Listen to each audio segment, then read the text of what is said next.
A very good morning to everybody. We discussed about white box testing in the last class.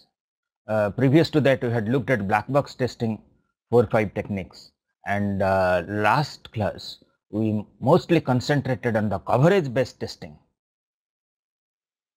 Today, we will look at a fault based testing technique, mutation testing. And after that, we'll quickly look at integration and system testing.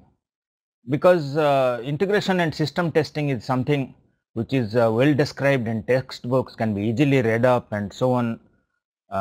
Only the highlights here we will discuss, and then we will look at testing object oriented programs, and finally we will look at test automation, the kind of tools that have become available now to help increase the productivity of testers and also to achieve a thorough testing.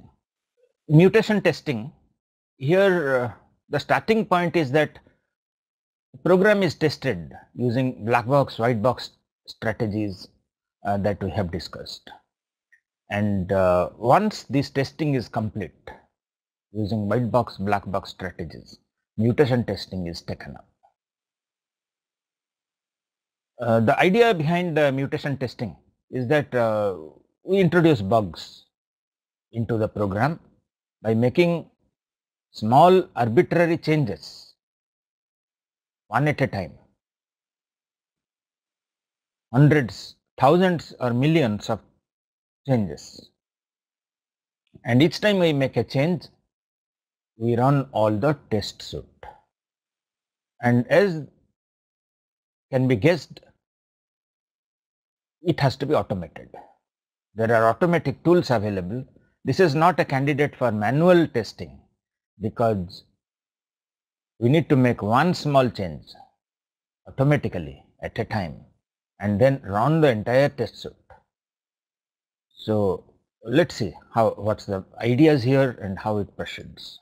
So the first thing is the automated tool would insert a fault, and once we make a change, arbitrary change, we say that the program has mutated, and the mutated program has one or more faults, and then the test suite is run, and if the faults are detected, then we say that the test suite is good or the test suite is validated. But if the changes are not detected, then we say that test suite is invalid for against this kind of bugs, and we need to augment the test suite by adding additional programs until the change or the bug causes a failure of at least one test case. So the terminology here is that each time we make a small change to a program, we call the changed program as the mutated program, and the change that we apply is called the mutant. The mutant can be, for example, replace a variable int variable a in an expression with another int variable b, or interchange two statements and so on. So if the mutated program, once it is tested with the test suite, it causes at least one of the test cases to fail, then we say that the mutant is dead, or the test suite is effective against the specific mutation that we applied.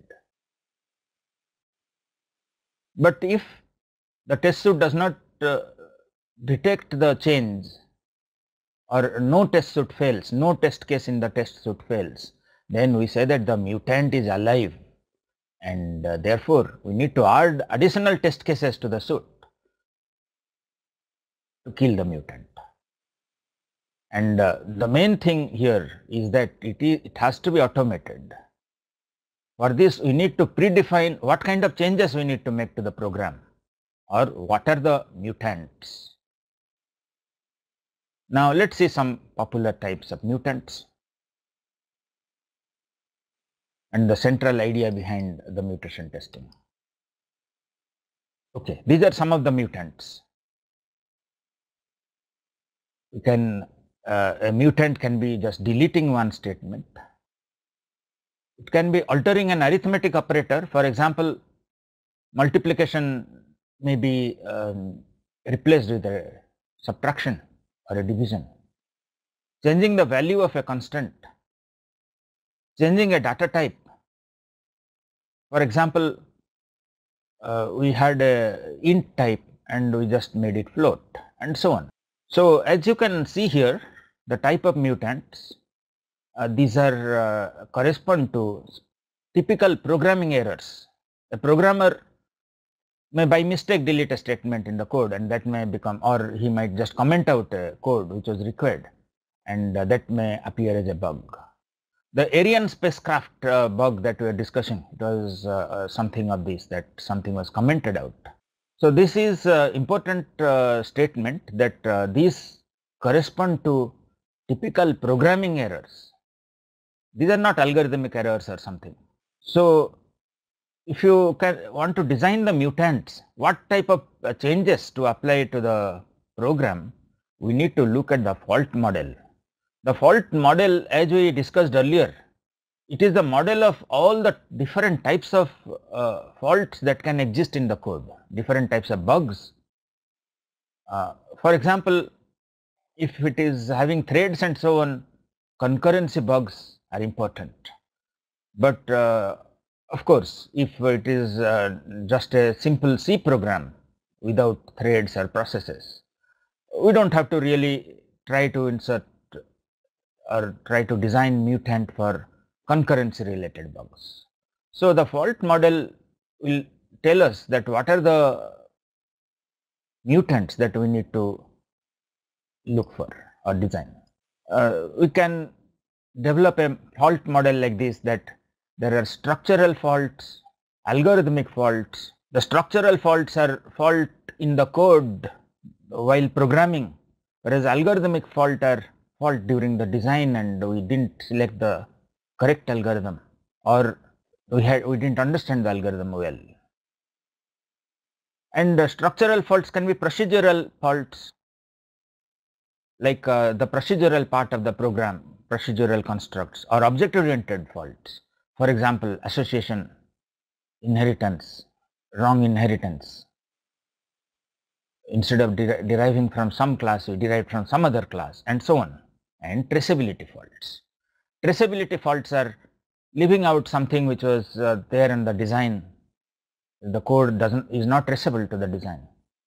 It did not code some specific parts of the design, and so on.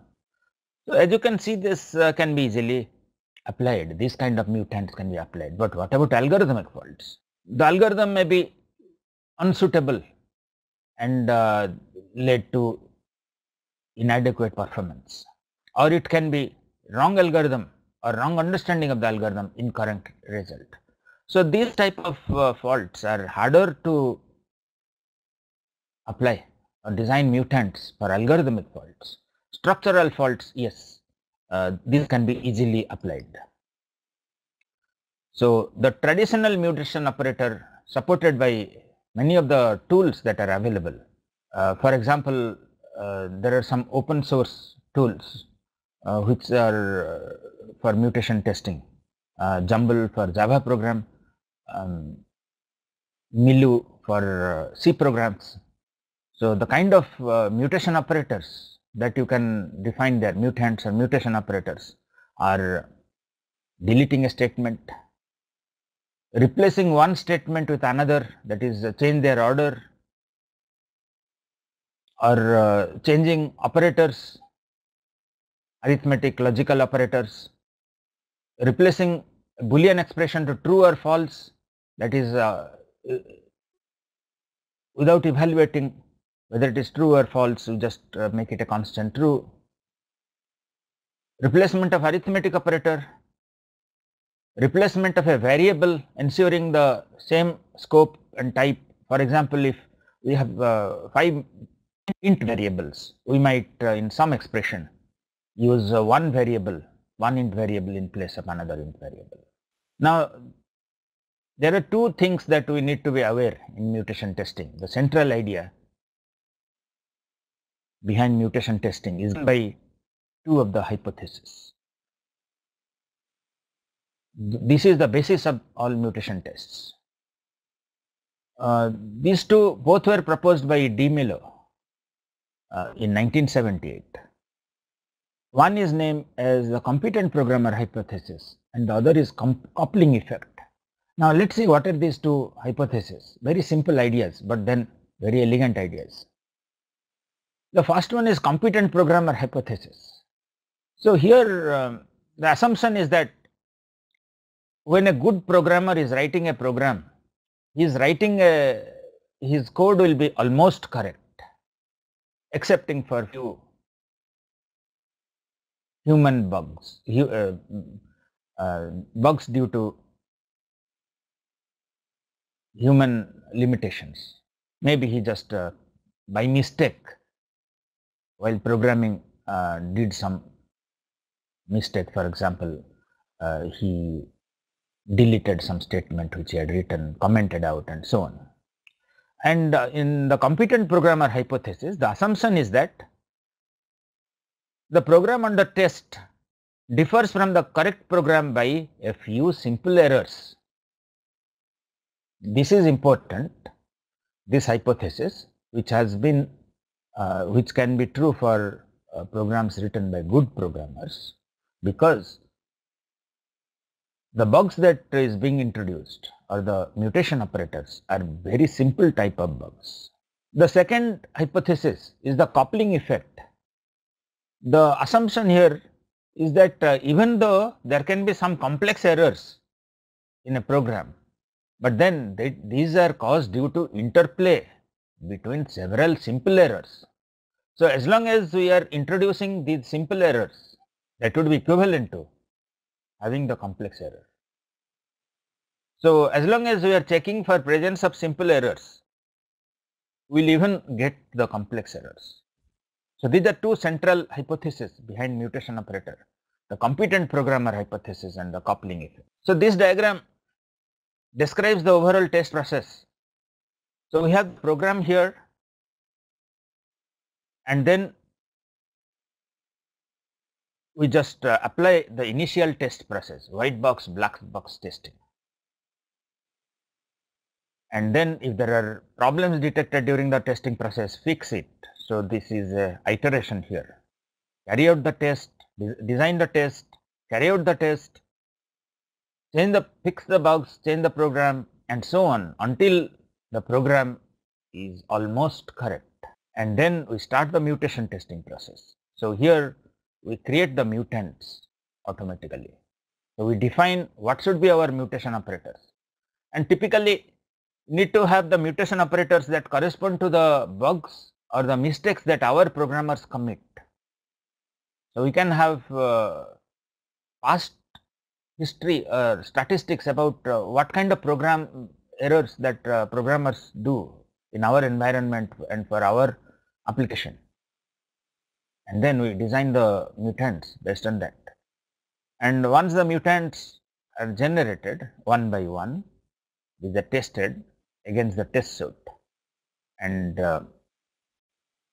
if there is any live mutant, need to design new test cases. This is the manual activity here. If there is a live mutants, something our test suite did not detect, then we need to add a test case to detect it, and we enrich our test suite. And once all the mutants are been generated and tested, then the test is complete. But so far we did not discuss some complications that arise. It appeared like simple thing and so on.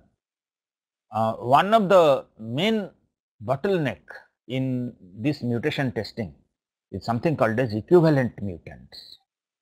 The equivalent mutant is actually a violation of the assumption that we made. The assumption that we made so far is that as long as we make a change to the code, there is a bug that is introduced. But then many times it may not be. For example, for this code, our mutant is to change logical equal to operator with greater than equal to. Okay, arithmetic equal to with greater than equal to. And both of these happen to be correct in this situation. For this program, equal and greater equal are equivalent. So there is no bugs actually, and therefore if we after the running the test suite, this change will not be detected. All test suite will pass and will think that the mutant is alive. So then we try to design a test case, or we look at the code and find out what is the mutation, and we finally observe that yes, this is also a correct program. We don't have to augment the test suite. So if one or two like that, okay, yes, somebody can do it manually, but what about thousands? Because there can be many types of equivalent mutants, something that worked with interchange of statements and so on. So this is a major problem in mutation testing. So let's see what can be the disadvantages. One is it's computationally very expensive. Millions of mutants are possible, billions are possible.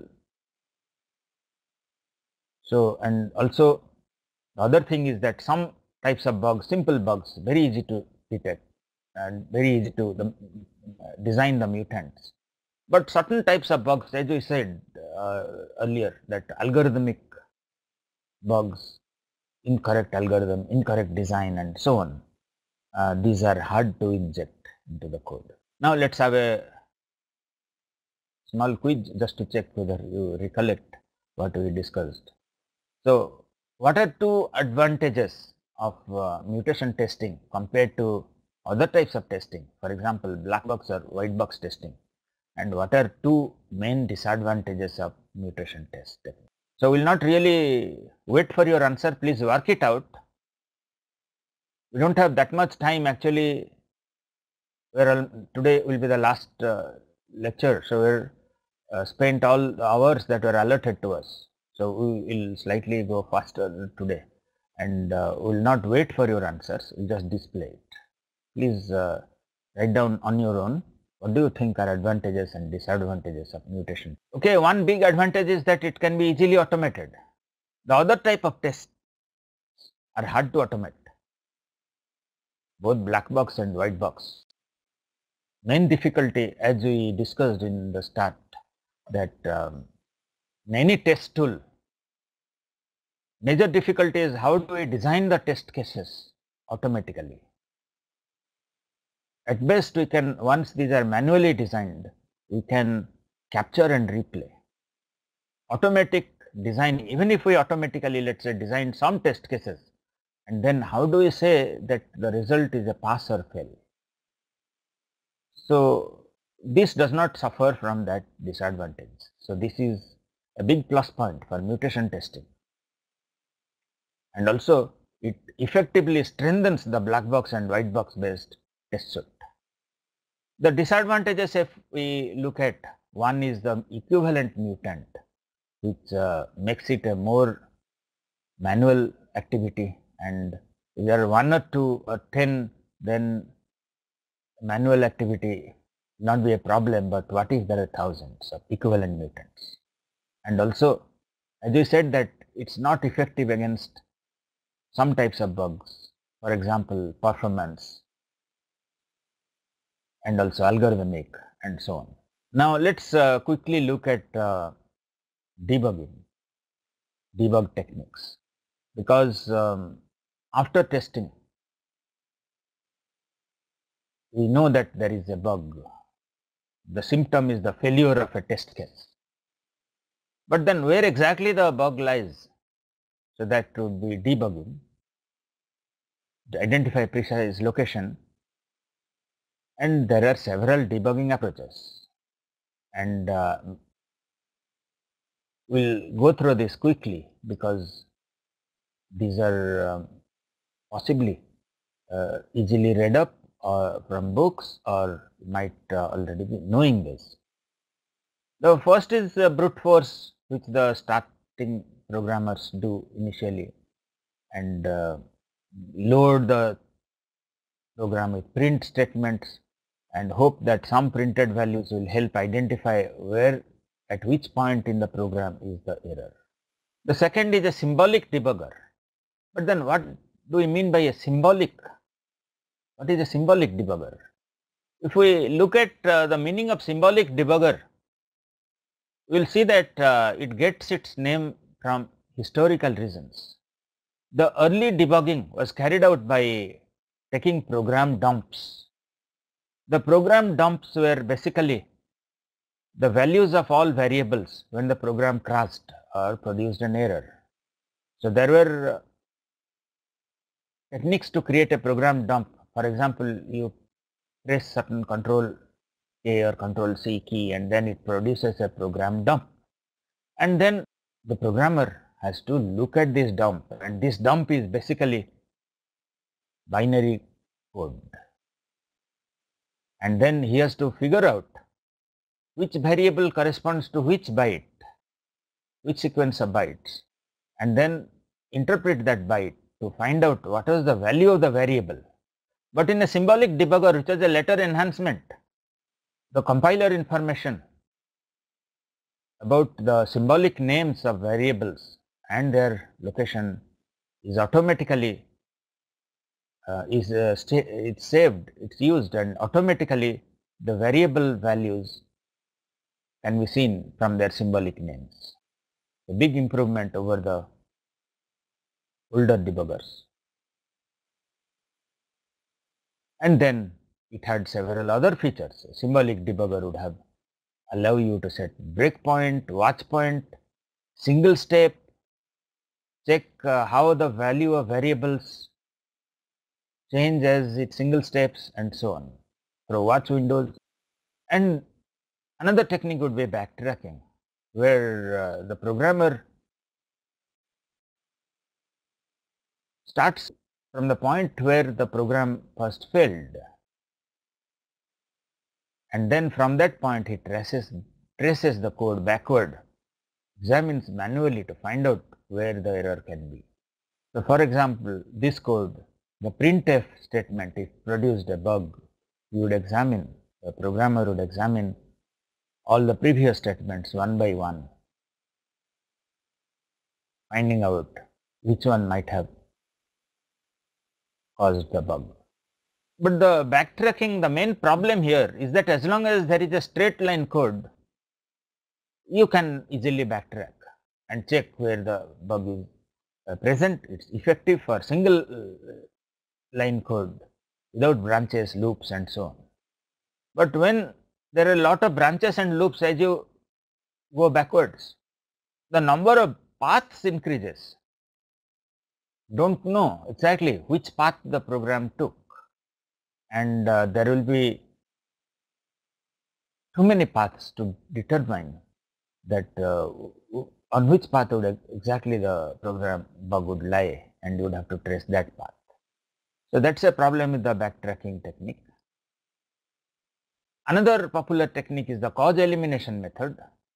So here you look at the error symptom and then hypothesize regarding what kind of bugs might have caused it based on a technique called a software fault tree analysis. So the fault tree basically says that for which bug what can be the possible causes, and those causes we organize that in the form of a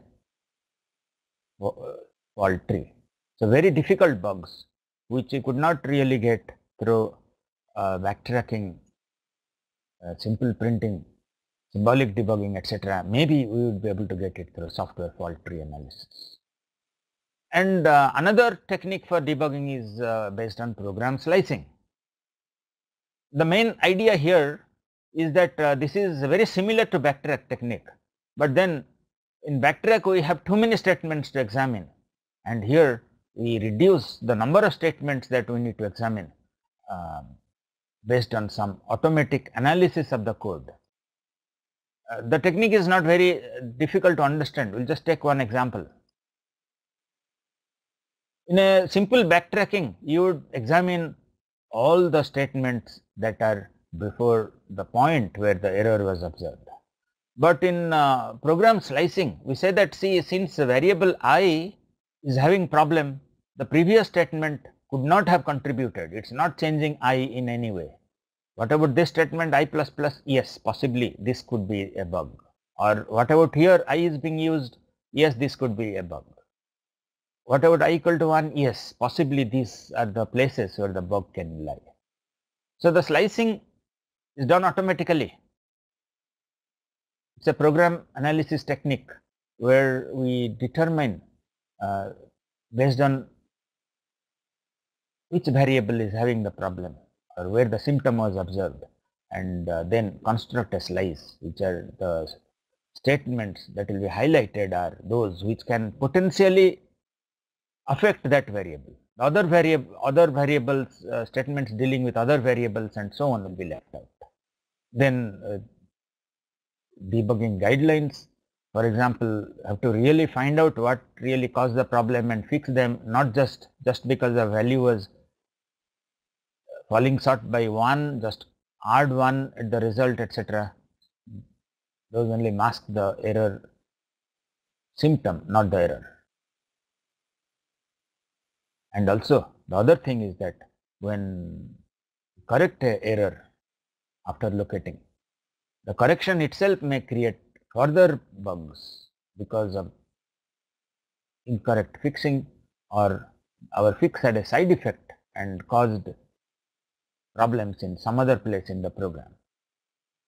And therefore, regression testing need to be carried out after every fix. So, program analysis tools, this is one category of tools where the program code is analyzed without really executing the program. One important category of the program analysis tool.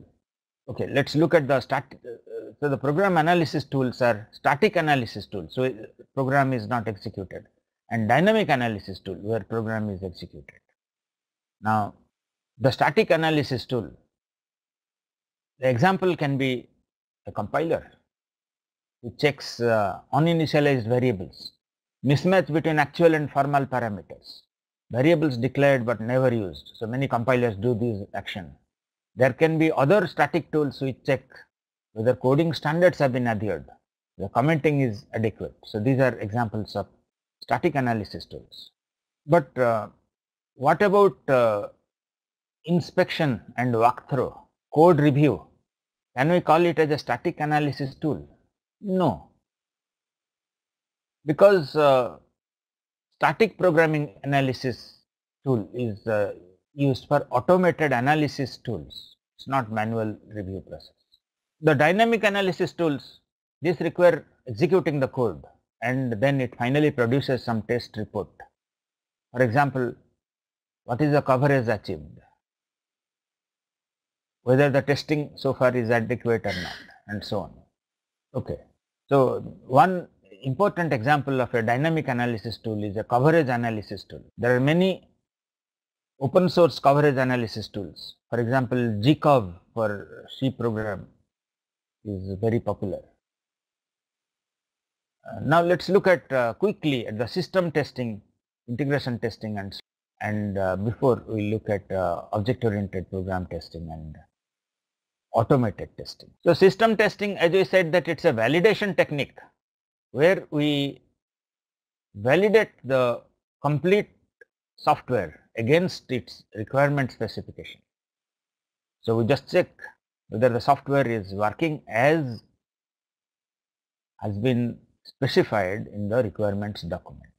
And integration testing, know that several approaches like Big Bang, top down, bottom up, mixed approaches, etc. will not really discuss this, but then just discuss some highlights of this, so that some intricacies here we will just bring out those points. So let's look at those. So the starting point for a procedural program is the structured design, and in Big Bang all the modules are put together and tested.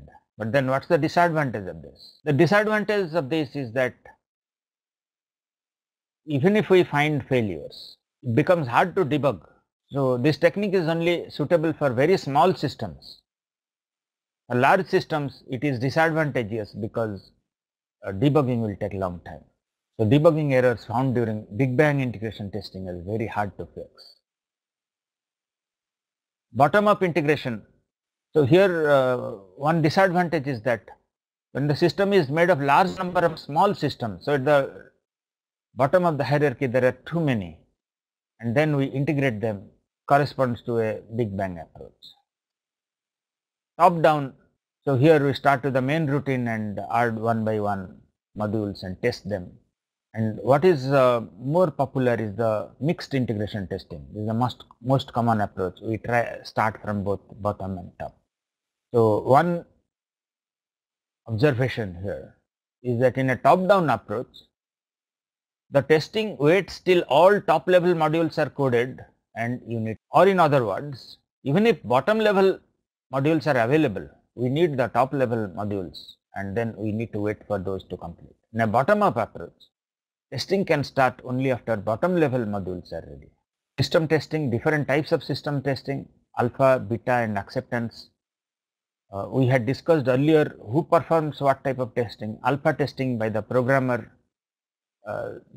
team, testers in the developing organization.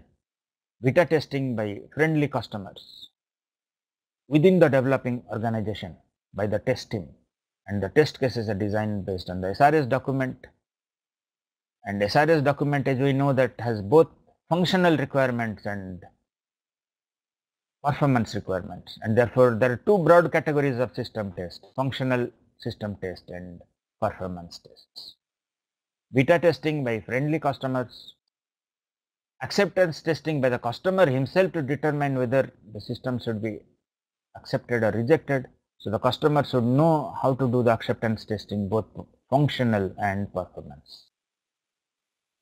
Okay, this on the lighter side is a Dilbert cartoon, and then Dilbert says here we added a new performance test to our test suite, but learned that the test case itself is flawed. Now our product fails our own tests, and our customers are asking to see the test results. What do we do? Then he says, do I permission to fake the test data, because we said that we added new test case and it is failing. Can I show them that the test case is passing and give them some data which is fake data? So this is Dilbert, and the manager says, I didn't even know that data can be real. So the manager is said from the beginning is very unethical. So he thinks that all data can be forged, and therefore they are all, he didn't even know that data can be real. One important category of performance testing is stress testing. So where input data volume, data rate, processing time, utilization of memory, etc. are tested. This is another one in lighter moment. So here the manager says to one of the engineers, did you start the benchmark tests? And just see what the engineer says. I am all over that like a caterpillar on my Sunday pants. Then the manager says, what does that mean? Does it mean yes? Then his answer is, do birds eat beans to fly faster? Is another one. Okay, I think because today is the last lecture and we have a lot of things to discuss, we'll just skip this one. Please look at it later, very hilarious cartoon. And then before we look at testing object-oriented programs, just one or 2 points. One is that how do you know after you have tested everything, how many errors are remaining? So that we said is the error seeding technique. Test manager initially introduces some bugs into the programs, maybe 20, 50, depending on the code size. And after the testing process, checks how many of his bugs that he had introduced into the code have been discovered and how many other bugs have been discovered. And then the simple assumption is that if n is the total number of bugs that were present and out of that, at the end of testing, n have been found, and he had seeded S bugs, and out of that S has been found, then the proportional equality must hold, or in other words, n by n must be equal to S by S. So, out of the total number of bugs in the program, small n have been caught. Okay, so out of the total seeded errors, S have been caught, and therefore, if n has bugs have been caught, then capital N must be the initial number of bugs, and from there we can find n is equal to this expression. These are the known values. After testing, we know these, and therefore the total number of bugs remaining will be n minus n. But there is a flaw in this assumption. The assumption here is that n by n is equal to S by S. We flawed because the kind of seeded bugs may be very simple to detect, whereas the bugs that were present, some of them might be very hard to detect, very complex bugs. So, the equality will hold only when the seeded bugs proportionally match to the total bugs that were present. Some simple bugs and difficult bugs, etc., the proportional to the total number of bugs present. But then isn't that a hard problem to do? That you seed bugs which correspond to the bugs that are not known. Not really, it's not that hard problem, because the manager can look at the bug history and find out how many were simple, difficult bugs, what type of bugs, and then based on that history of bugs present, he can design the bugs that he needs to introduce. Now let's look at this small quiz. 100 errors were introduced by the manager, and after the testing process is complete, 90 of these seeded bugs were found, 50 other bugs were also found, and then determine how many bugs are remaining in the code. So this is a simple arithmetic if we understand how the seeding works, and then we just write number of bugs is 50 into 100 minus 90 by 90 is approximately equal to 6. So, I am not really waiting for you to do, please verify after we complete our lecture that these expressions are meaningful and are computed correctly.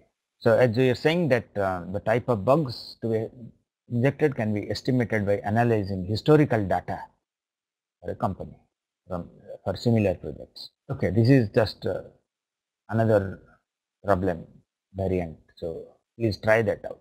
Now, we talked about regression testing. Now, let's spend about few minutes on regression testing.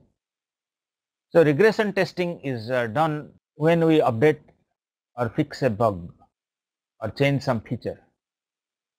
When we make a change, it might cause new types of errors or reintroduce some errors that were earlier. So, we need to test to eliminate the chances of new errors or errors that were already detected and fixed. So, not only the changed part, but the other parts remain unaffected and they work fine. We need to test that. If this is our entire test suite, then during regression testing, it would be very unwise to run all the tests.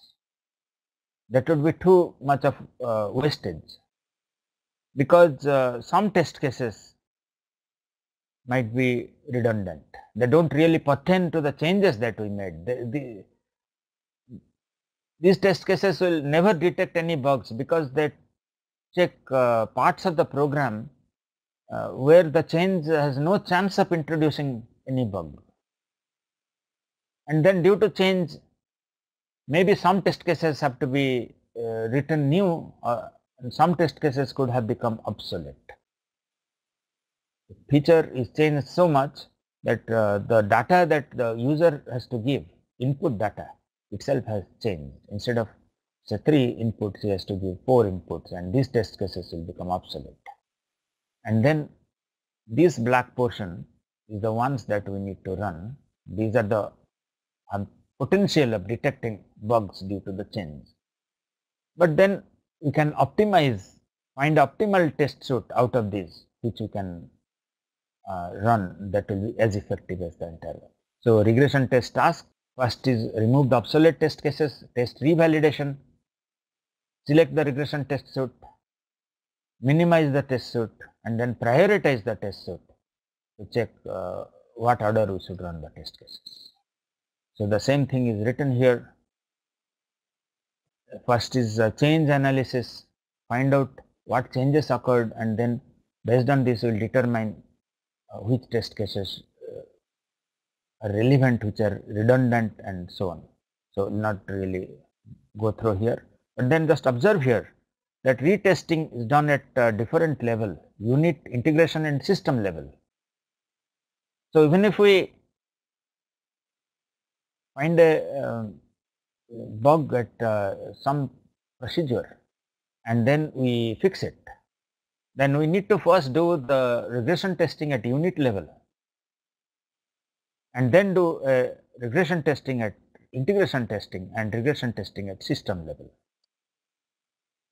So this is the regression test process, the same thing that we said, written it in form of a process diagram. And then regression testing can be automated because many test tools on capture and replay are available.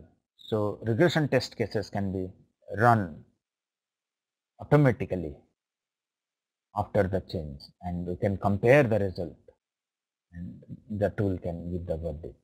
So this is also very hilarious cartoon. I just put it because just for the lighter moment here.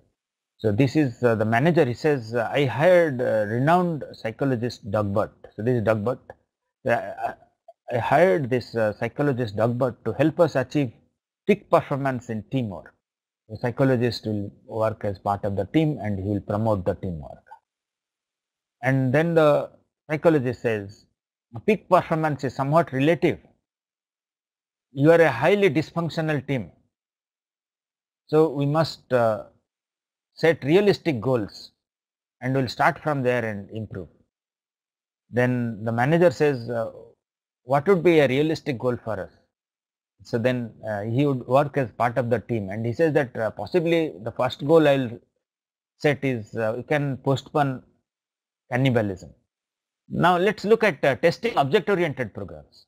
Initially, the object-oriented programming was introduced to speed up writing code and testing, saving effort on developing programs faster. That was the initial motivation for object-oriented programming, and the initial expectation that object orientation would help to substantially reduce the test effort, because once a class has been tested and that is a modular component, therefore it will not affect the other objects much, and therefore the overall test effort will be reduced. So modularity, high modularity of object oriented programs is expected. But then, as we will discuss in next few minutes, we will see that this initial expectation was belied. Actually, the testing has become worse. It can have many bugs, and not only that, it may be problematic to detect them. So let's see, there are some questions here.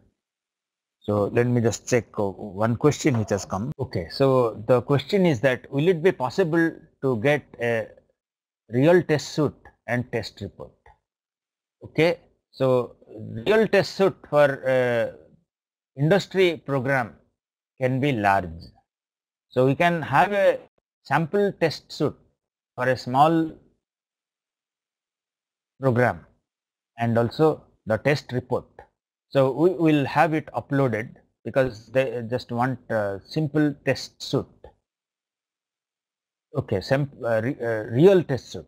So that real test suite for industry standard programs would be hard because we need to understand the program and need to find out what testing, how it's designed and so on. That will be too much. we can have a small test suite and the sample test report which we will upload. So that's the answer to that question. So now let's proceed. So our discussion on challenges in object-oriented testing will be what will be an appropriate unit of testing and how do these object-oriented features like encapsulation, inheritance, polymorphism, dynamic binding, which were thought about having is very good features for program development, making the program more modular and so on. How do they impact testing? And why do state-based testing is very important for object-oriented programs? And then how are test coverage analysis for object-oriented programs different from procedural program?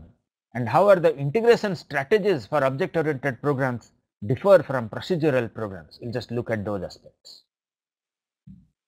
The most fundamental thing is that what is a unit of testing for object-oriented programs? So far in all our discussion, we said that unit is a function or a module or a component, but a function in if you translate into object orientation, a function is a method. But then as we will see that methods cannot be a unit for testing object oriented programs, and this is brought about by the Weyukar's anti-composition axiom. So Weyukar 1990s, early 90s came up with a set of axioms which well-formed test should satisfy.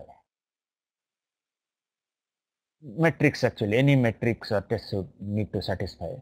One of the important axiom is the anti-composition axiom. The anti-composition axiom says any amount of testing of individual methods cannot ensure that a class has been satisfactorily tested. So the statement, this statement, what really means is that even if we have a class with 5 or 10 methods and each method we keep on testing and certify that all the methods have been tested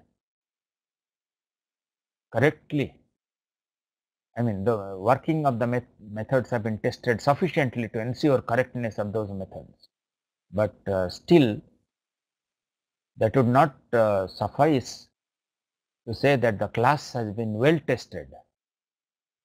We have tested all the methods of the class well, but that does not amount to testing the class well.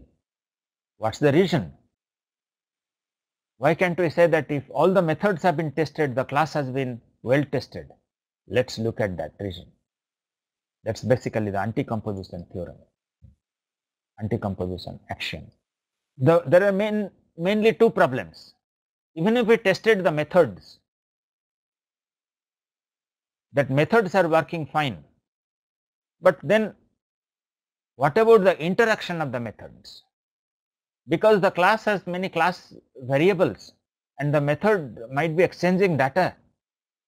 These are kind of like shared between these methods, and even though the method is working fine, once the method works, the another method might fail. And therefore just testing the methods in isolation does not help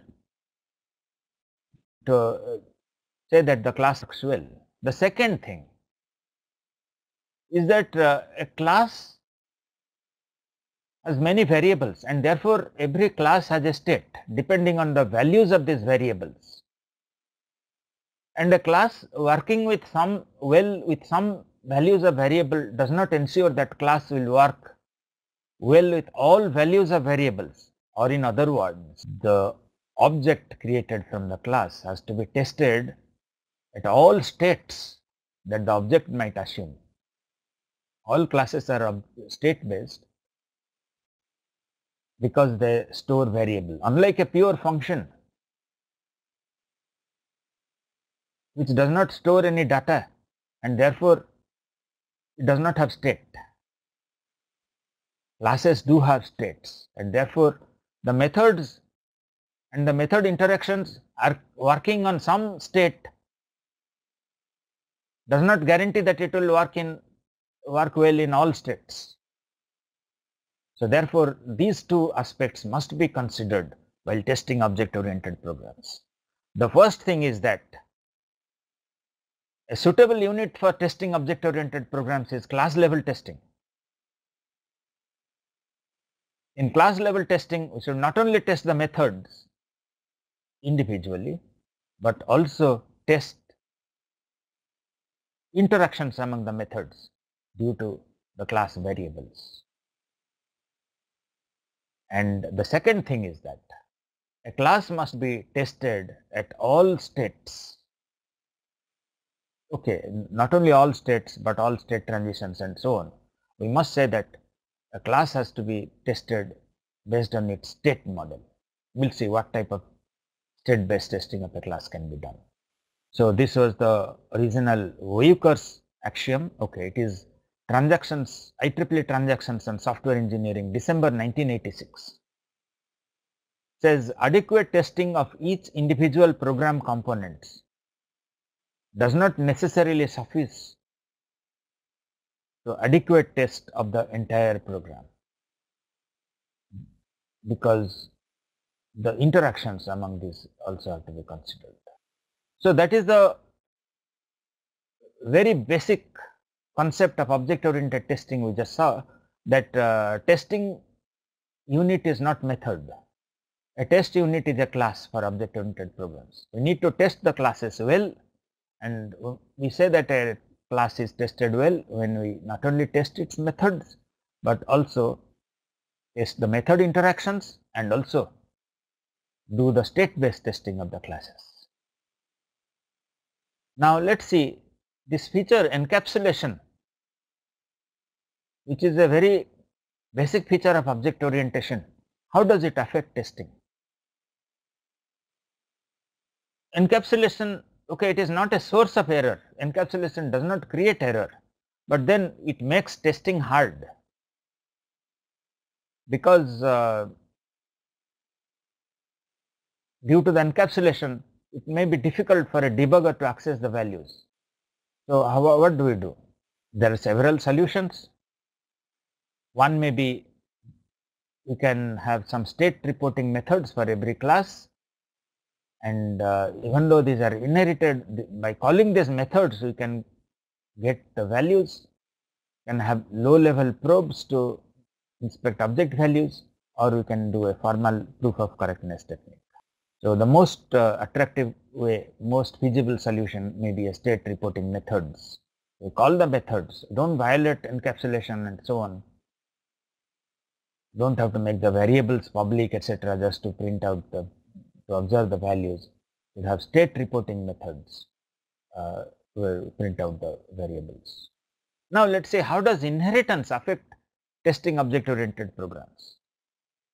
So far in object orientation, we know that inheritance is a very useful feature of object oriented programs, helps reuse code and so on.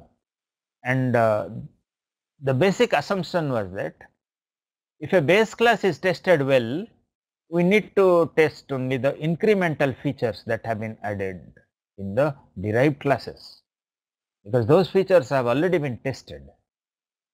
So testing hierarchy consists of testing core features and then the added features and so on. That was a expectation from object orientation by any novice programmer who is first time doing object oriented programming. He will assume that these class features have been tested well. Now I need to test only the additional features, but that is incorrect. Very wrongly placed answer. We need to retest all the methods, and also we need to retest the derived classes irrespective of whether the base class has been tested. Why is that? The reason is that even if I added one method, that can change some class variables, and those can make a method which was working well to fail. Or we added some variables and methods, and therefore it had a different state model. So we need to retest it, those states also, and so on. And therefore retesting all derived classes fully is the rule rather than an exception. Just to give an example of what problems can occur if we test only the new features that have been added. Let's assume that class A, it had a int x100, and then in the base class we had the invariant x is equal to 100. We don't want x will have this x value less than 100. That's not useful for meaningful for this class. And then we have this method m, which reads x and modifies x, but keeps this invariant, maintains the invariant. So we have check here, don't allow x to be set less than 100. But then we have this derived class B, and here we don't know that this is invariant and so on. We just set x equal to 1. Obviously, the method which was working here, the base class method will fail, because now the method m1 had set x equal to 1. Let's look at another example. Here class A is the base class, and which has a method m which calls its own method m2.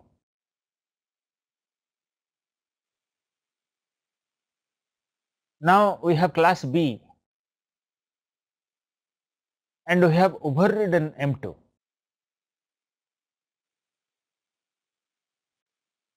And when we call m of the base class by polymorphism, dynamic binding, it will invoke the m2 method of the class B, not m2 of class A, as would be expected, because m2 has been overridden. And now as it call m, it will now call b dot m2,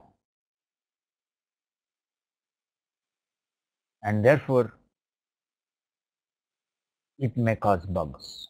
What about when a method is overridden during inheritance? Of course, the overridden method and the entire class have to be checked, has to be tested thoroughly, even when minor syntactical changes are made. So all the methods, method interactions, state have to be checked, have to be tested.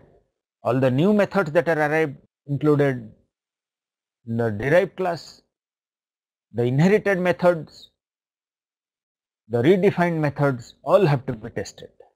So not only the new methods, all inherited methods should be retested. And if the inheritance hierarchy is long, and therefore the methods at the bottom of the class will be too many, because they would have inherited methods from all their ancestors, and therefore there will be hundreds of features, and then this is equivalent to having too many interactions among methods, and that is likely to cause bugs. So a deep inheritance hierarchy weakens encapsulation and can create many bugs due to the method interactions. So what do you do? How do you avoid deep inheritance hierarchy? One solution is class flattening. So we have a more flattened hierarchy, where maybe we reduce the reuse, but then we have flattened class hierarchy. Now what about this feature of abstract and generic classes? Yes, for object-oriented programming, these features also cause problems. For example, abstract and generic classes may never be considered fully tested, because you can always add new classes derived from abstract class or new instantiations of the generic class. So from the abstract class we can always create new classes, and then even though it worked well for this context, may not work well for when another class is derived from this. What about polymorphism? How does it affect testing? Object oriented program. Okay, the problem here is that there may be too many bindings possible, and we may not even be able to determine what are all possible bindings, and therefore we cannot do all those testings for situations that may be possible, and it is an obstacle to reaching coverage. So let's see some examples here. Let's say the client class invokes a method of the server class S1, and S1 can dynamically bind to S2 and S3. So here is a small example. It is obvious that we need to check both these bindings, but then in a large complicated program it almost becomes impossible to find out all possible bindings that may occur. So even in the case of a static binding, we may even have a very difficult situation. Let's look at one example. Okay, so here we have a class credit, and then it takes several parameters: account A, int amount, and credit C. Now due to polymorphism, this can be bound to several of these. The account can be US account, UK account, EU account, JP account, and the credit card can be Visa card, American Express card, or store card, and so on. So just see here, due to the polymorphism, there are several combinations that are possible for these simple 3 arguments, and it becomes a combinatorial problem. Becomes very hard to test because too many situations to test. Of course, you can use pairwise testing and so on. Just to ask you this question, that M, to test M, we need to have test for the parameters M1 to M5, and each parameter binds to 5 other. M1 binds to M11 to 15, and so on, and M5 binds to M51 to M55. So how many pairwise test cases are possible? Now let's look at the state-based testing. We said that even though procedural programs, the functions don't have states, but classes do have state because of class variables, and therefore we need to have a state-based testing for classes. We need to find out what are the possible states, state changes, and derive tests based on that. So for example, calling a method of a class may cause its change of state and so on. So if we have a state model of a class constructed, we will not address here right now, but how to construct the state model of a class. It's a very important problem, that given a class code, how do we know the state model? But then suppose we have the state model, then the first thing is to test whether the class works in all states. So that is the Jacobson's OOAC. It advocates design test cases to cover all state transitions. Okay, so we need to say whether all transitions are taken. So we need to check all states and also state transitions. There is a state model. We need to check the behavior at every state, and also we need to check whether these transitions are being taken, and also we need to check whether there is no sneak transitions. So that is, we don't want a transition from here to here, but is it possible that in some situation a transition from here to here can occur? We need to check that also. But for class testing, maybe we can do the transition coverage, state coverage, transition path coverage, to check that there is no transitions that are not allowed are taking place, and so on. But what about a full system? Can we do a state testing for a system? The main problem here is that the transitions of individual classes may not match to the user selectable activation sequence use case. So even if we want to let a class take some state, but then we don't at system level don't have that access to give specific value to a class. We can only invoke the use cases. So we can think that the individual class state model affects the full program state, but then these states are distributed across the entire application, and we need a global state model to show how the classes interact. So state based testing at the system level is not as straightforward as the testing at individual classes, the state testing of individual classes. Now let us see the test coverage for object oriented programs. How are these different from procedural programs?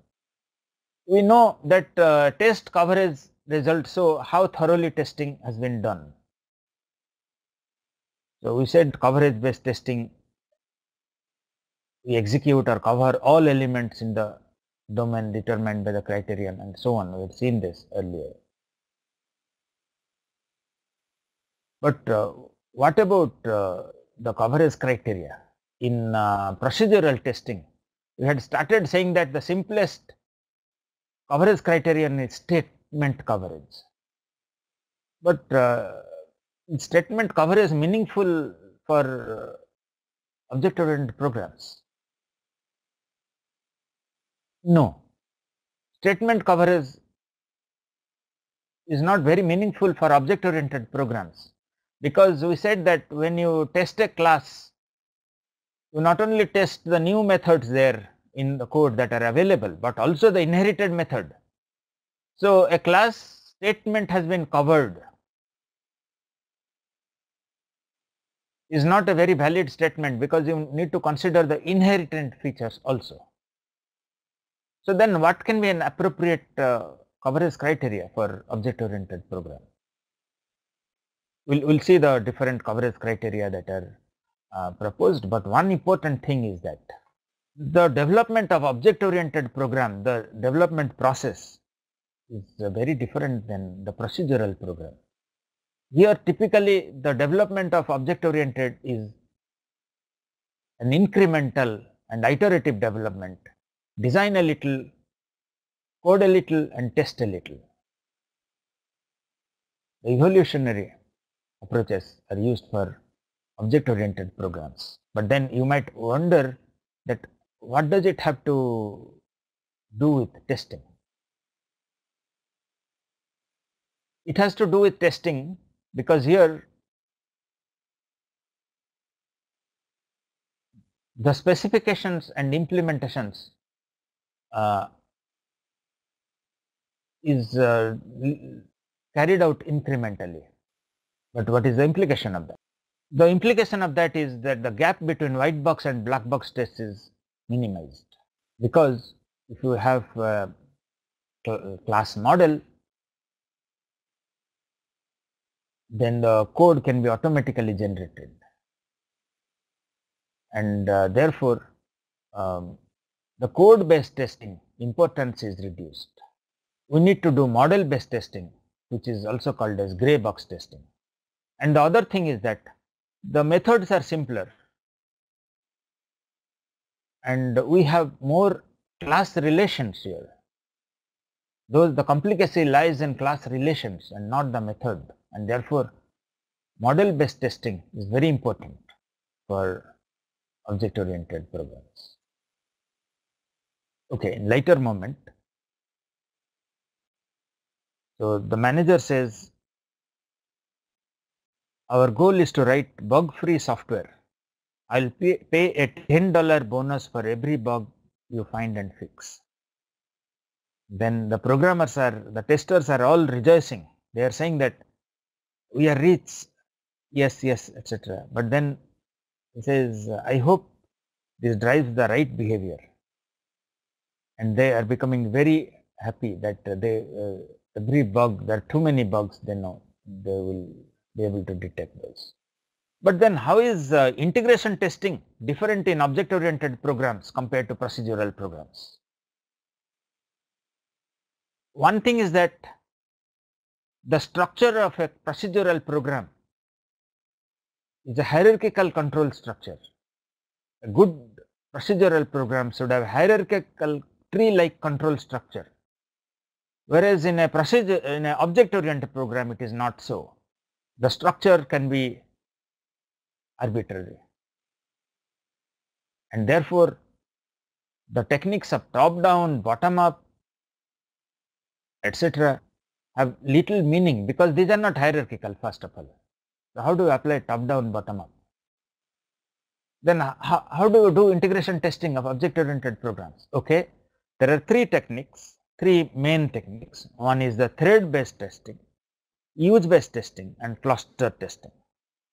Let's see what are these three techniques. In the thread-based testing,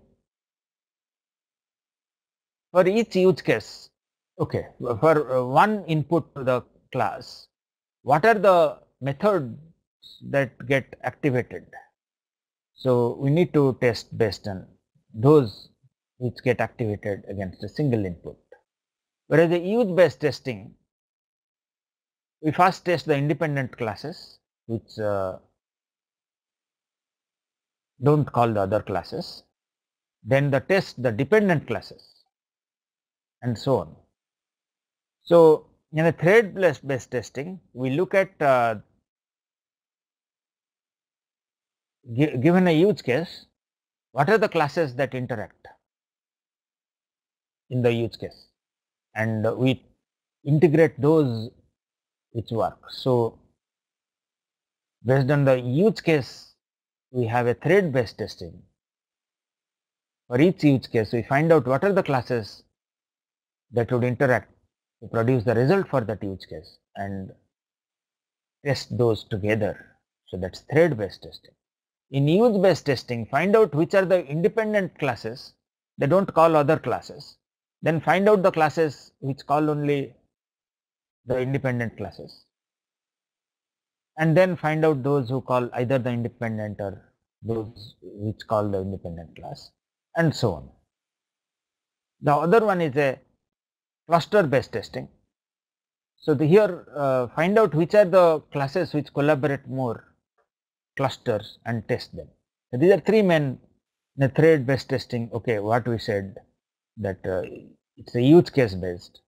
Each class is first unit tested, and then the thread or the use classes that interact in the use case are tested.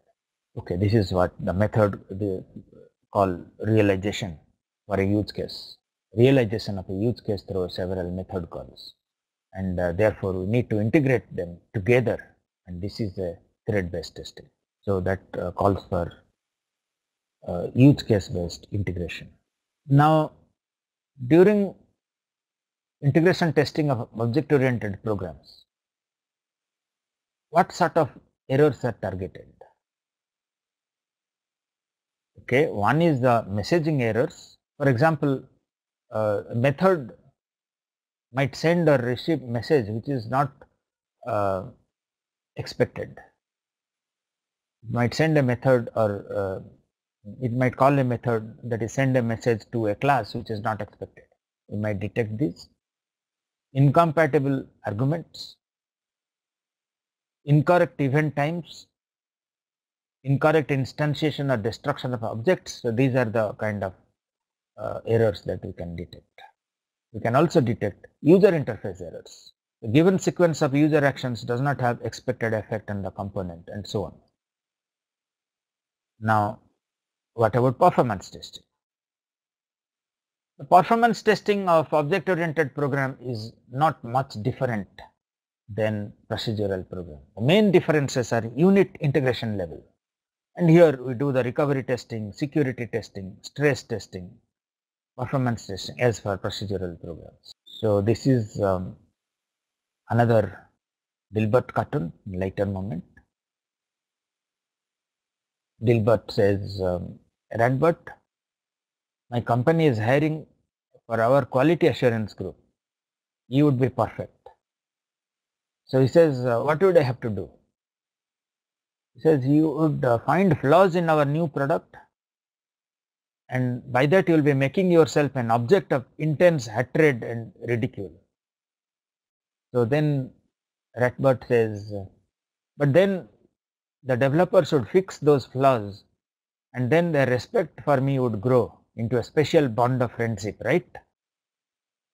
Then Dilbert says, no, we only ship the product after fixing that. So he will still hate the tester. Now, we said that in an object-oriented program, the methods are small and less likely to have bugs and easily tested. So the bug would lie in class interactions, in class relations, association, inheritance, aggregation, and so on. So therefore, the model based testing becomes very important for object oriented programs. Now let's see how do we design test cases based on UML model. But we must to start with remember the limitations of UML. One is that it has many flexibilities, and many places there are possibilities of ambiguities, incompleteness, inconsistency, etc. But in spite of all those, this is an important source of test case design. So based on the UML model, we can design very high quality test cases for object oriented programs. Now first let's look at the use case diagram. How do we design test cases based on use case diagram? Okay, we know that a use case consists of multiple scenarios, the mainline scenario and alternate scenarios. So our test case based on a use case diagram should cover the mainline sequence and alternate sequence, or all those should be. So that's a test case design from use case diagram, that all scenarios of the use case must be covered. And then we might have in the use case diagram extension, uses, includes relation, and based on this we can also design test cases. Now what about class diagram? How do we design test cases based on class diagram? Okay, our test cases should exercise every association, creation and destruction of container and component classes, and of course as we seen earlier, whenever there is an inheritance indicated, all the methods must be retested. What about sequence diagram? How do we use sequence diagram for test case design? One is simple message coverage. So given a sequence diagram, all the method calls indicated by the sequence diagram must be done. All the method calls present in the sequence diagram must be done, or in other words, at least one test case should exercise each message or method call indicated by sequence diagram. A more rigorous testing would be message path coverage. That is, not only individual methods are invoked, but also we should have end-to-end paths in the sequence diagram and invoke those. But then there are limitations, especially in UML 2 has become more complicated. Sequence diagrams with frames and so on may be difficult to design test cases. Now how do we use activity diagram to design test cases? Here, as long as the activity corresponds to a use case, we can develop test cases based on control flow based testing, just like that done for procedural programs. So we can define coverage metrics based on activity diagram. So the different paths and the concurrent activities defined through synchronization points must be properly considered in test case design. State chart diagram. So every class we need to develop a state chart diagram, and here what are the types of testing we can do? Let's see. Okay, I think I'm not given the details here. We said that state coverage, transition coverage and transition path coverage. These are the three main testing from state chart diagram. Component diagram. Here also you can develop test cases that you need to identify the paths in which the components are invoked and exercise them. Even deployment diagrams you can design test cases. Whether a component can be loaded and run on designated host, test cases design should exercise open, transmit and close communications for each remote component and so on. Now, what are the test coverage criterion that we can define based on UML model? We can define generalization criterion, whether all the derived class objects are instantiated, class attribute creation criterion, so whether the class attributes are properly used, condition coverage based on sequence diagram, full predicate coverage, each message link criterion, all message path criterion. So these are the coverage criteria. I will not go into details, but please investigate these, and any difficulty with these, please do send me a mail. I'll send you more material on this.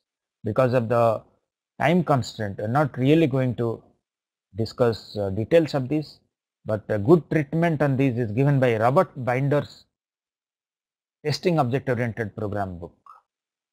Robert Binder, Testing Object Oriented Programs. All these criteria are defined in the Robert Binder's book. Now, let's look at test automation. This is the last topic in our planned discussion. If we look at the development practices, you see that development is done incrementally, and on each increment we test. We develop a product. Now most of the development is done using incremental methods, for example the agile models and so on. And here just see the first iteration is something like 50%. Release 1, the spiral release 1, about 50% testing done. In the second spiral, the proportion is much higher. Third spiral, it's even much higher, and so on. So just asking this question, see on each spiral the development effort is almost constant. See here, every spiral or every sprint or every iteration, whatever you call in the current methodologies, the current processes, development processes, the development effort from one release to another is almost constant, but then the test effort is an enormous increase. Why is that? So I am just asking this question. If anybody knows this answer, please write in the chat box. Just want to see if anybody can answer this question, that why is it that the proportion of testing from one spiral to another really increases.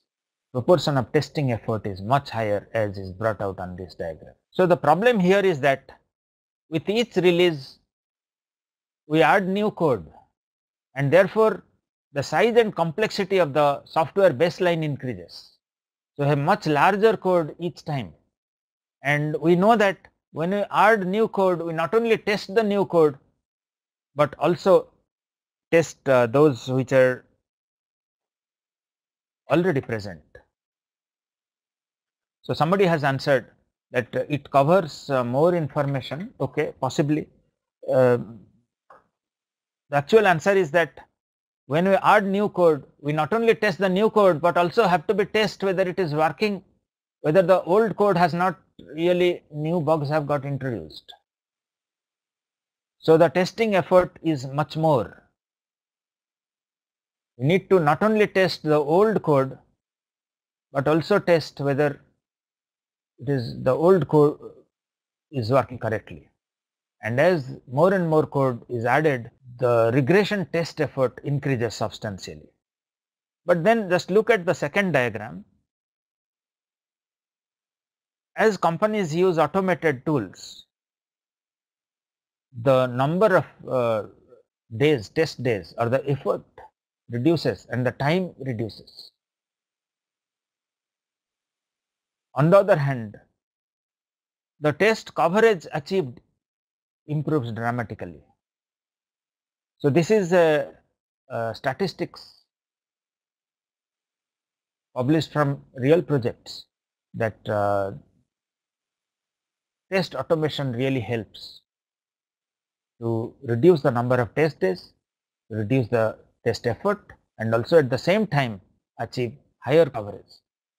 Now, let us see what are the test tools. We will have one or two sample tools to demonstrate also. And we had seen this, that initially everything was manual test design and execution. Till 1990, both test case design and execution was manual.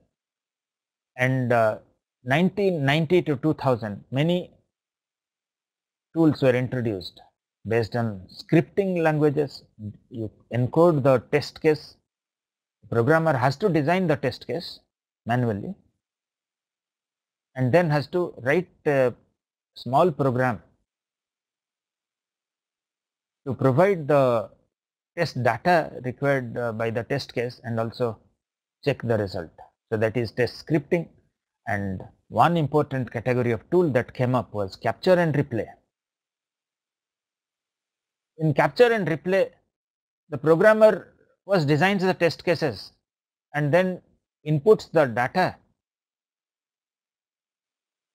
and as the programmer inputs the data to the system, these are captured by the tool, and also you can indicate whether it is a pass or fail, and based on that the testing would be automatic. Next time he wants to test, it would be automatic, he has to just replay.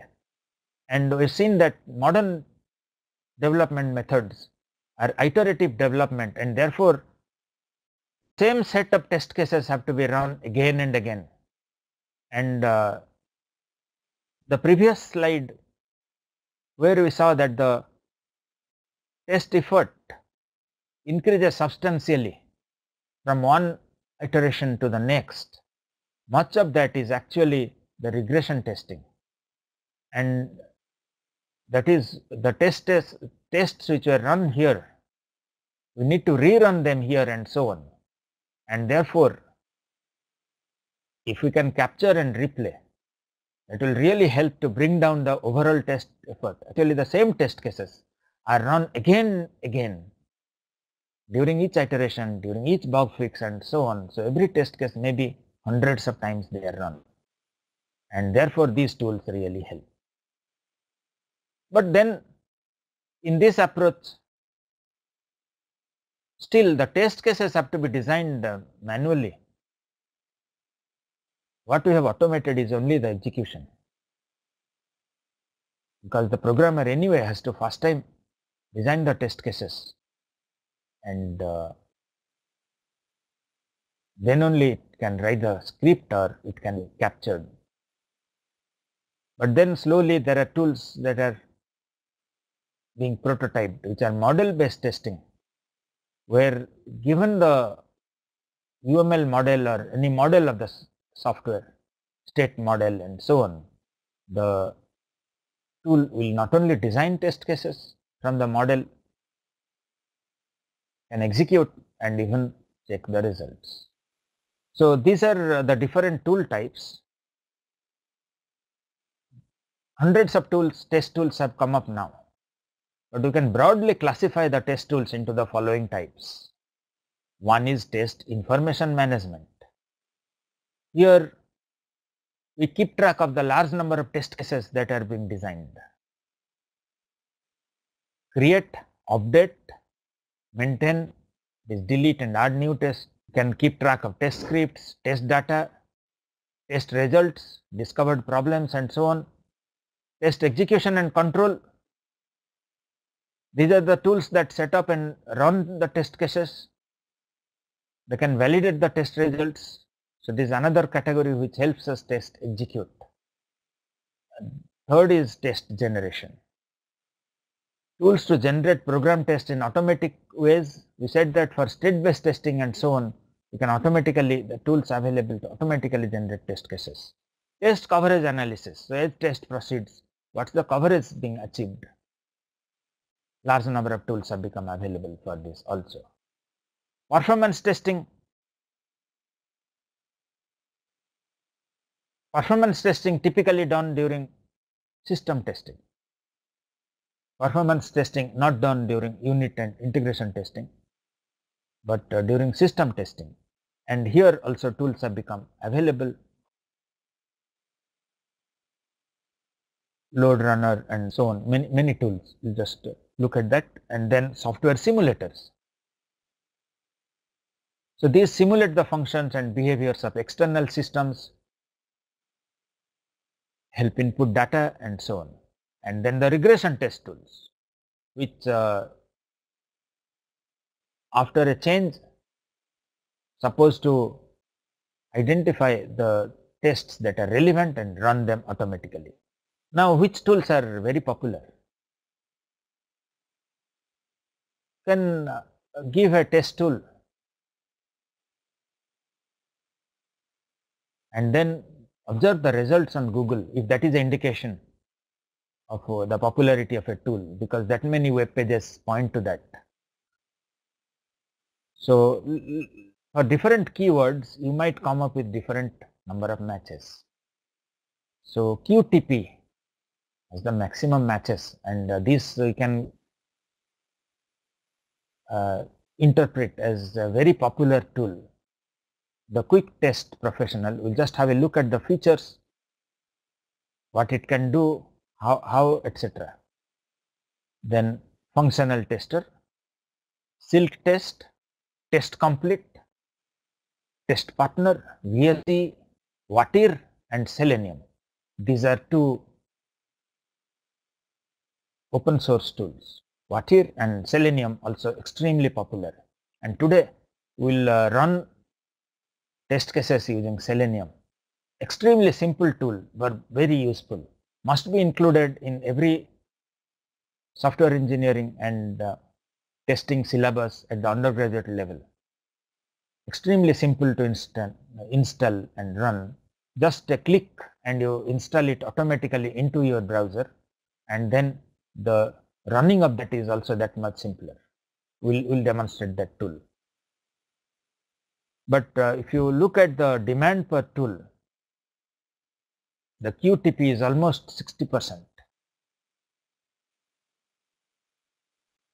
So extremely popular, HP QTP. Then open source Selenium is extremely popular, 10%. Watir, IBM functional tester,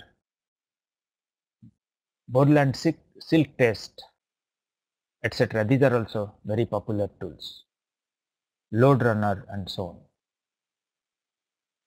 But then which is a leading vendor of test tools? You see here the leading vendor, almost controlling 50% of the market share, is the Hewlett Packard. But what about a automated test which can give random values? Isn't that easy to design? Yes, depending on the different parameters that need to be input to the system, somebody can give random inputs, millions of that. But then that's called as a monkey testing, where you just input values to a program. But the problem is that many values may not be correct business case. So just entered some junk value, and that should never be entered. The second problem is that you may not be able to reproduce the failure because you are just keeping on giving those values.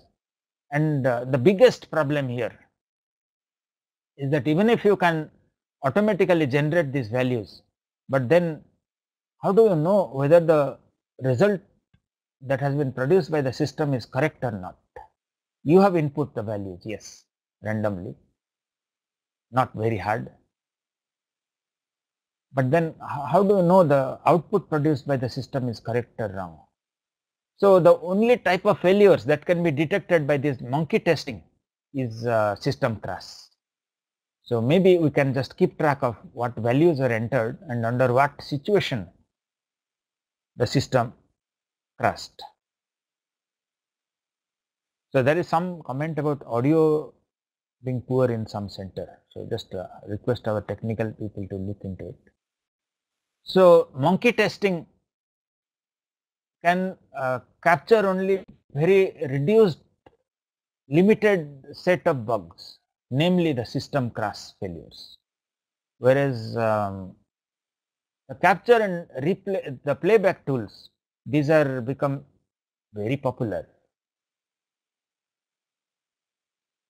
So these record the actions of the user, and then next time you play. So during testing, the tester uses keyboard, mouse, etc., and the tool just stores them, captures all the keystrokes and mouse clicks, and during the test playback, it just runs them. We will demonstrate such a tool. So as we said, QTP is an extremely popular tool. Out of all test tools, the popularity can be guessed based on Google search, etc., to be very high, and it is a record and playback tool. So you can open a test, create a new test, save it, press the record button, the record and play Java application here, press the record button and then save it, and then later just replay it. So as you replay, it stores somewhere, and those values it will just enter here. You will see while replaying that those values are being populated on the user interface, and the test suite is being run. So the tools have improved from a basic keyboard capture. You can also have the actions to be reused, so you can reuse some of them. It's not just keywords, but in terms of actions, you can the tools have improved. We'll just look at the basic feature today. So it can program using VBScript, but a competing tool for QTP is the Selenium. Developed in 2004 by Jason Huggins as using a JavaScript library, and this resulted in the Selenium core. But then this had very drastic limitations, because a JavaScript based automation engine would be prevented by the browser security to access functionalities at the low level. But then the tool had several users, the tool that was developed by Jason Huggins, and even it was used at Google. And there were a developer named Simon Stewart who developed a component called as WaveDriver. So the WaveDriver could fit into the JavaScript of Jason Huggins and allowed it to communicate with the browser and operating systems. And then the Selenium became extremely powerful and gained in popularity. 2008, the Selenium core and WaveDriver merged to provide an excellent automation framework. We'll demonstrate the tool today. Very simple, should be used in every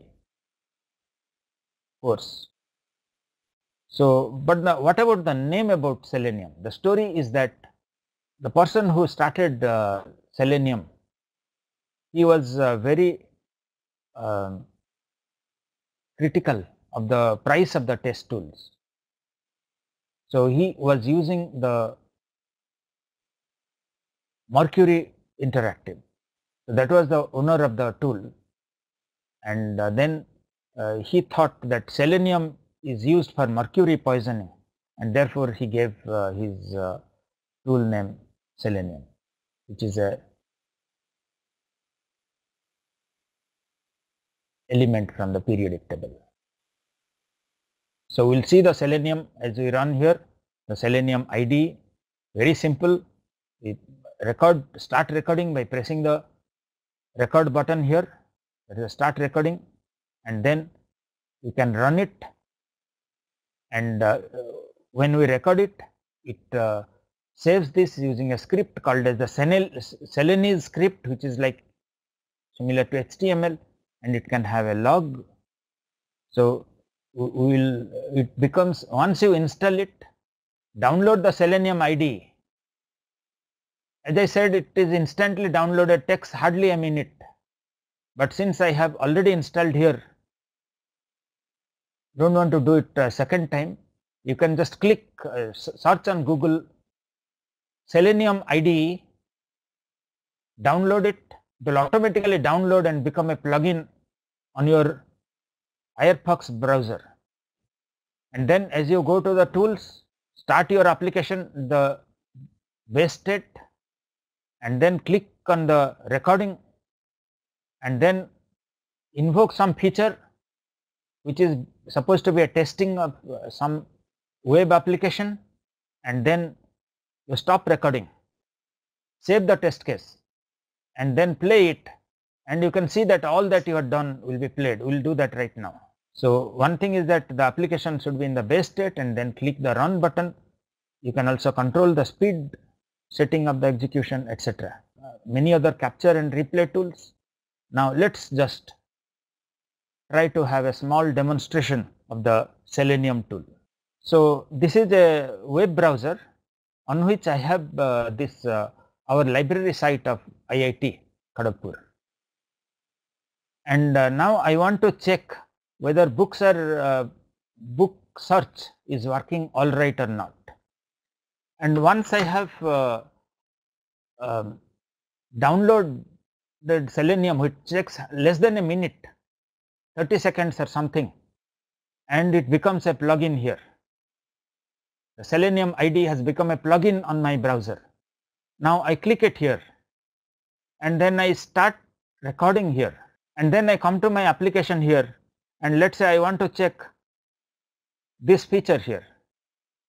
So I clicked here, and then I just said accession by title, okay, search by title, and let's say I give some programming here, inputted the search as programming, and then some result came here, and then I know that this feature is working well. I mean, very basic one, very basic test. We can have more sophisticated test, of course. And then I stop the recording, and then I'll save the test case as, let's say, try 2. Now the test case has appeared here, and I can run here the entire test suite that are available here, or I can run that specific test case. So it says test case passed, it has run it, or I can take out any other test case that I have stored. Okay, let me just take out this test case here. So the test case has appeared here. I had recorded that, and then I'll just say run. See here, previously I had stored this test case, and now it is come here and input some values here. I can even have a ready mail testing. I can have, let me select this one.